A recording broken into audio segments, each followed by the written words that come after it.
Now, with Game Week 24 being just around the corner, I'm currently sat at my highest rank so far this season. In Game Week 23, I scored 66 points and I'm up to 44k overall. And here is my team selection for Game Week 24.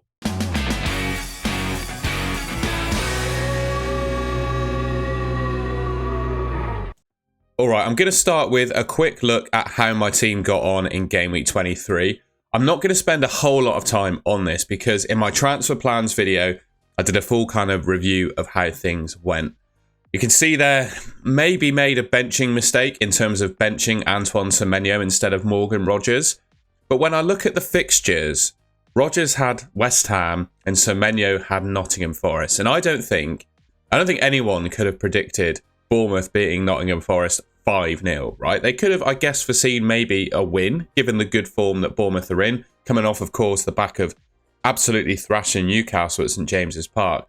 But I don't think anyone could have quite predicted how that game went. And, well, I'm of the mind where I'm potentially looking at buying more Bournemouth players now, and we'll talk about that in a second.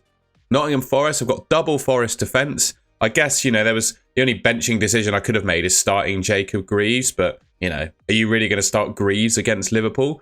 The goal was just a bit of luck, really, and he's sat on my bench there. Interestingly, yeah, you can see there if I started both the defenders on my bench instead of Aina, I'd have scored more points, but obviously Robinson only scored 2. One thing, though, about Forest defence, and we'll probably get onto it a little bit more when I talk about my team and team selection, is they conceded a couple of goals to Southampton, and they've just conceded 5 goals to Bournemouth. Now, I know that's only 2 game weeks across the course of the season, and they are one of the leading defences, not only for expected goals conceded, but also keeping clean sheets. They've kept 9 clean sheets so far this season, which actually is joint top with Liverpool. I'm just starting to lose faith a little bit. And with a double game week for Liverpool and Everton coming out, you can see they're already tripled up on Liverpool. I could potentially be looking at bringing an Everton asset in, maybe for one of these Forest guys, but something to consider. A blank for Lewis Hall, but I just think he's been so good when he's been in my team. And even on weeks when he has a tough fixture, I could quite happily bench him. So I'm not really too concerned about holding on to him. My Liverpool trio of Trent, Salah and Gakpo all delivering. Trent, unfortunately, Greaves wiped out the clean sheet. So his points are on my bench, which wiped out a clean sheet from Trent. And I'd imagine possibly some bonus points as well. It is what it is. Some weeks that kind of stuff is just going to happen. Rogers against West Ham. Couple of poor games for him now in my mind in the Premier League. Couple of one-pointers where he's not played all that well, not been all that dangerous, and picked up just a silly yellow card. Like I just said, I don't think it's the time to sell him just yet. But, with Bournemouth playing so well and there being multiple options in the midfield for Bournemouth, soon it could be time to get rid of Rogers.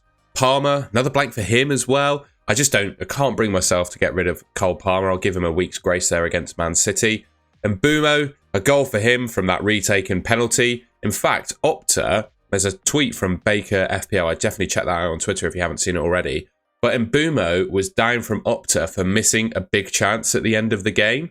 But they incorrectly classed it as a missed chance by Brian Mbumo. If he didn't get that missed chance, he would have scored, I think, a couple of bonus points. So he lost 2 bonus points from an incorrectly classed missed chance. It was actually a deflection that came off Mitchell, which caused the chance to miss rather than Mbumo taking a shot. It's just a bit of a mad one, really. It is what it is. I'll take the goal, especially with the luck that I got from that retaken penalty, I think. Although, to be fair, the Crystal Palace player did encroach into the box. So those are the rules and it is what it is. Salah, yeah, I'll take the goal. 16 points from him. Another brace from Isak. The guy is probably the best forward in the game right now. And another blank from Chris Wood. And a lot of people were considering getting rid of Chris Wood this week. And I think the only justification for doing so is if you're bringing in someone like Cody Gakpo.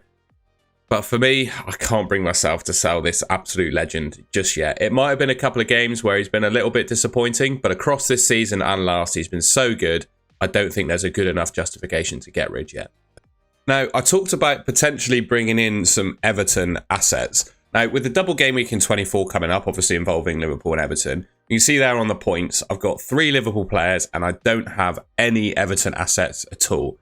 Now, I don't think I want to go absolutely all in and buy 3, but it would feel a little bit of a shame, I think, if I didn't have just 1, because, well, they've got Leicester at home and Liverpool at home in their double game week. I think the Leicester at home is a pretty good fixture. And then Liverpool at home, yes, I know they're top of the league, But I just have a feeling that the Merseyside derby could be a cagey game, and there could potentially be some points either for Pickford or maybe a defender in that one.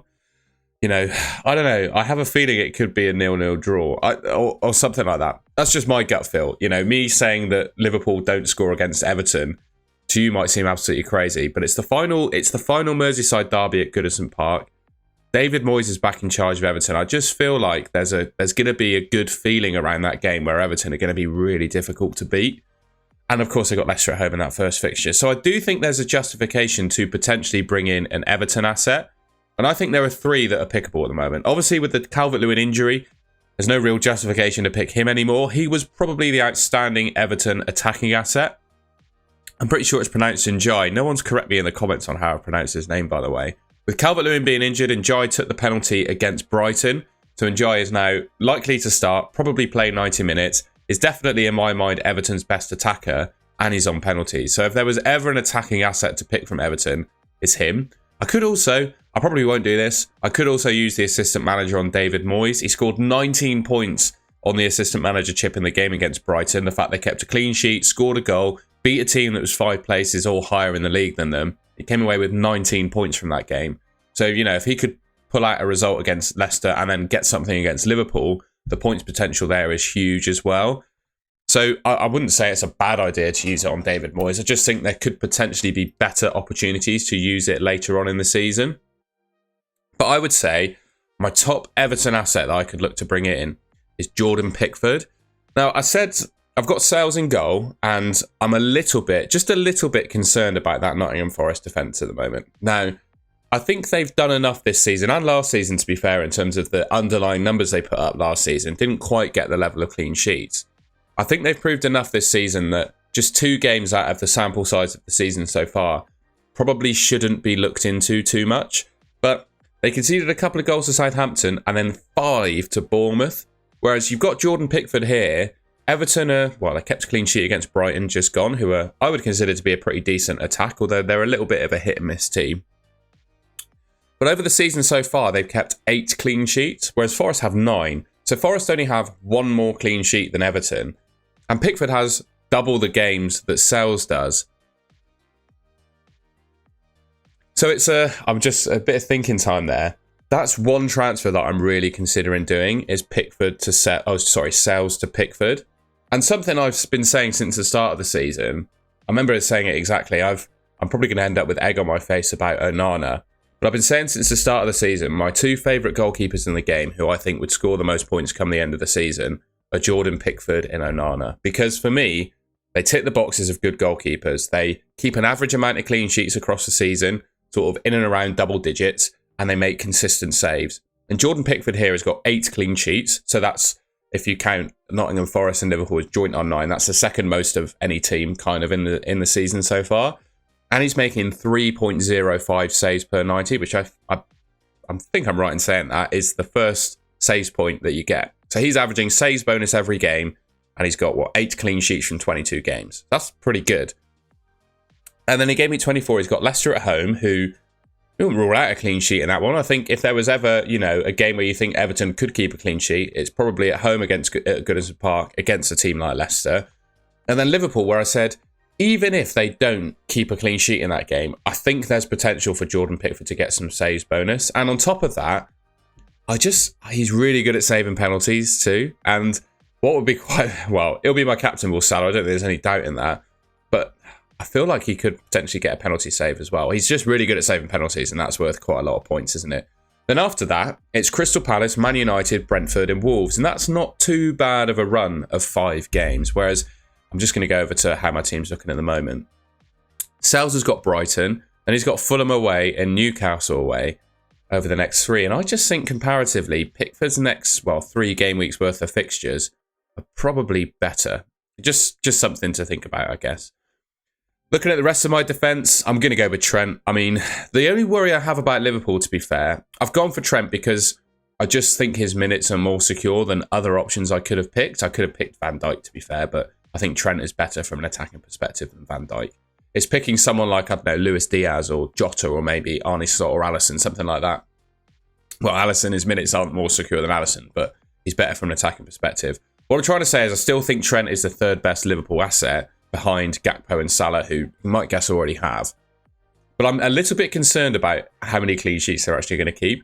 Bournemouth away, with the form that Bournemouth are in at the moment, is a pretty tough fixture. No doubt in my mind. Then Everton away is also quite a tough fixture. Now, both games being away, one of them being against Bournemouth, I am a little bit concerned as to how many points Trent is going to get, but I'm never going to sell him, right? I think going into double game week 24, with all that in mind, I'm still worried about him not keeping clean sheets.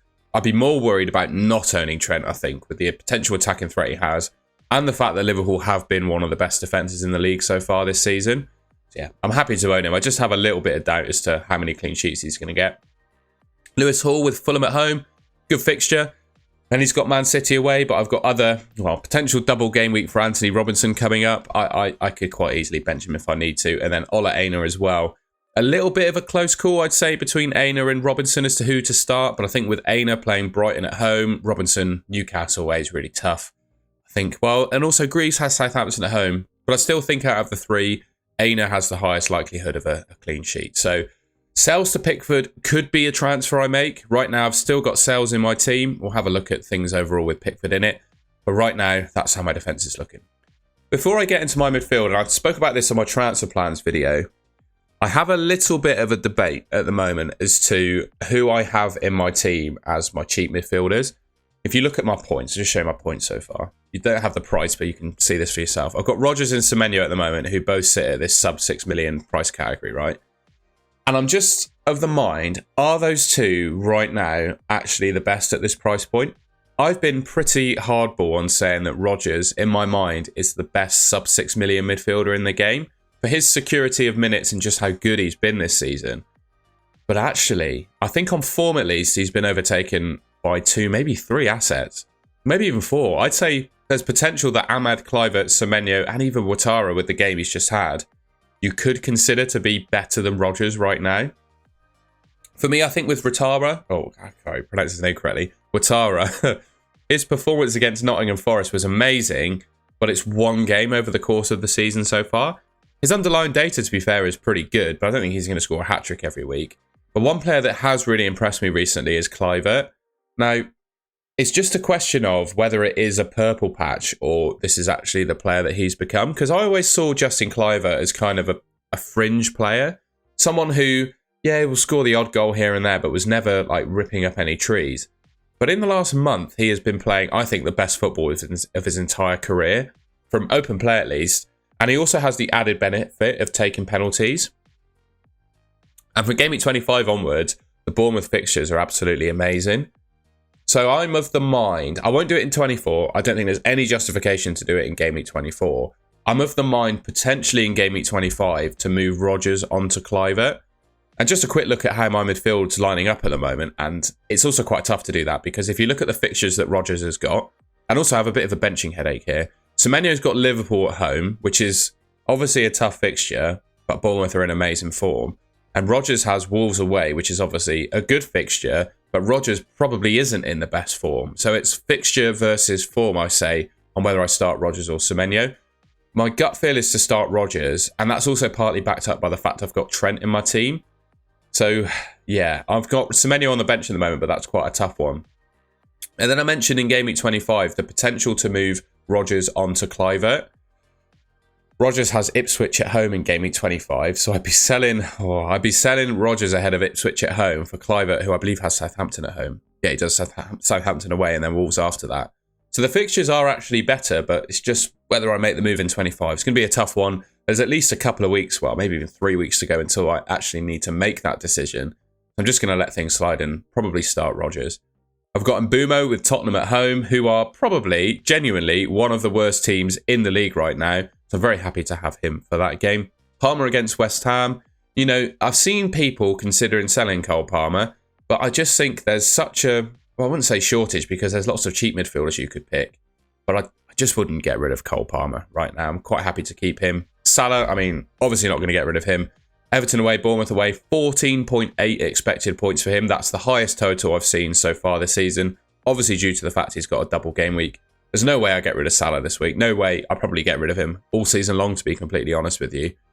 I'm just looking at that Game Week 26 captaincy of Man City away and whether it could be worth a punt captaining someone else that week. But then I just saw Salah also has a really good record against Man City, so I'm not too worried about that one. I don't know why I blabbered on there about Game Week 27, but or 26, sorry, but it was just in my head. So yeah, that's the midfield. Couple of decisions to make. Benching Rodgers for Semenyo being one of them, and then exactly what point do I look to bring in Kluivert? Because I do think he's better than Rodgers. It's just how long does Rodgers remain in my team for? So up front at the moment then, I've got Gakpo, Isak and Wood. And similar to Cole Palmer, I am seeing a fair few people selling Chris Wood this week. And it just seems a bit mental to me that people are doing that. I don't know why I did that weird little laugh to myself, but I find it quite funny that people are selling him. I think Brighton at home is a good fixture. And then it's Fulham away, and maybe that Newcastle away is when you might be a little bit put off from Chris Wood. And even Fulham, to be fair, have had a pretty decent defensive record this season. I just can't bring myself to sell Chris Wood. The only justification I think you have to sell Chris Wood is if you need to sell him to get Cody Gakpo, because I do think Cody Gakpo, at least over the next couple of game weeks, is better. You know, he's got 3 game weeks in the space of 2 for one, and I think the fixture in game week 25 is better as well. But other than that, I couldn't personally justify getting rid of Chris Wood. But I do look, we've got here a view of top forwards according to Fantasy Football Hub for expected points for the next 5, right? You don't see Wood on this list at all. But one striker sort of in and around his price point that is better is Wissa. And it's, if I was to ever consider getting rid of Chris Wood, it would probably be in order to fund, well, I don't need to fund it, in order to get Wissa in my team, basically, because comparatively, the 3 fixtures that Brentford have are better than the 3 fixtures that Forest have. You know, Tottenham, West Ham, Leicester, 3 good fixtures. And beyond that, Brentford probably have better fixtures on the whole as well. But I can't justify getting rid of Chris Wood. You know, he's on penalties. The guy's been just an absolute slaughter this season in terms of the finishes he's put away. And it's not just this season where he's put up really good numbers. I think this season he's done 22 starts, 14 goals. Last season he did 20 starts or 20 appearances and also scored 14 goals. So if you add that up, 22 plus 20 is 42. So that's 42 starts. And the goals combined are 28. So it's 42 starts, 28 goals. Now, 42 games is a little bit more than the course of a full season. So if you just bring that down to, say, 38 starts, take the goals down, it's about 25 goals. Can you see my maths logic there? So if you think over the course of the last season of football or season of games that he's played, he's averaging around 25 goals, averaging around 25 goals a season. So you've got a striker here in Chris Wood that's 7-ish million on penalties, starting for Nottingham Forest, who are, 3rd in the league? And he's averaging 25 goals a season. I'd make that argument if you're thinking of selling Chris Wood. Are you still convinced about that? All right, just rounding things off then with a summary of my team as it looks currently. If I don't make a transfer, I've got, you can see here, 2 free transfers, 1.1 million in the bank. If I don't make a transfer, my team looks like this. I'll have 3 free transfers next week. Pretty good position to be for Game Week 25 onwards. Again, I don't see a desperate need to make a transfer in 25 either. I wouldn't want to have Cody Gakpo in my team long term, but I think with that Wolves at home fixture, he still looks pretty good. On the whole, I'm quite happy with this team. It's just a case of, do I bring in Pickford for sales? Because you look at that one game week, 7.9 expected points for Pickford, and you could make an argument that the fixtures, sort of longish term, are either comparable or slightly better for Pickford. It's just a case of whether that move is in reality worth using a transfer on. And that's what I'm really going to have to think about for the rest of the week, going into the Game Week 24 deadline. I'll make any transfers. I'm not going to make them early. I know Pickford's price is probably going to go up again with the double game week, and lots of people consider bringing him in. But for me, I want more thinking time. I want more time to, come to terms with my decision, and I'll probably make it on the deadline stream. With the money I have in the bank, I'm not worried about, a couple of price changes. I can afford the move. I'm just not going to lose any sleep over price changes in this regard, basically. It's just a case of whether I do sales to Pickford. Now, I'm recording this video on Wednesday morning before I start work. I know the Champions League is going to happen. I've noticed that I believe Salah hasn't travelled, or that was at least a tweet I saw that suggested that Salah hasn't travelled with the Liverpool squad. That might turn out to be true. It might turn out not to be. But Gakpo and Trent, I believe, have. So I'm a little bit worried as to the minutes that Gakpo gets against PSV, who are obviously his old team as well. Yeah, if he picks up an injury in that game, I'm left with egg on my face. But I do at least have 2 free transfers to deal with it. And I'll probably delete this video if that happens because it kind of changes everything. So yeah, as it stands at the moment, with the Champions League still to go, this is my team. Actually, no, that's not my team. This is my team with a view to potentially sell Sales to Pickford if I want to take the plunge. All right, well, that's the end of the video. I hope you enjoyed it and found it useful. I know I'm using my 44k overall rank to advertise my videos and stuff, but I just want to make clear that I'm not getting arrogant about my rank. It's pretty good at this stage of the season, but as quickly as a rank can be gained, it can be lost as well. And I'm fully aware that I've used my triple captain already as well. By the way, the whole video I didn't suggest using my triple captain. I've used it already, so I don't have the opportunity to use it. So yeah. I think that's it. I just wanted to cover those 2 bases. Me not getting cocky and the fact that I've already used my triple captain. If you enjoyed the video, please leave me a like rating. Let me know in the comments if there are any other changes you'd make to my team other than the one that I'm thinking about here, Sales to Pickford. And yeah, if you haven't already, I'd really appreciate it if you could subscribe to the Golden Goal channel. It should be just there on your screen. That just leaves me to say thank you very much for watching, and I'll catch you in my next video.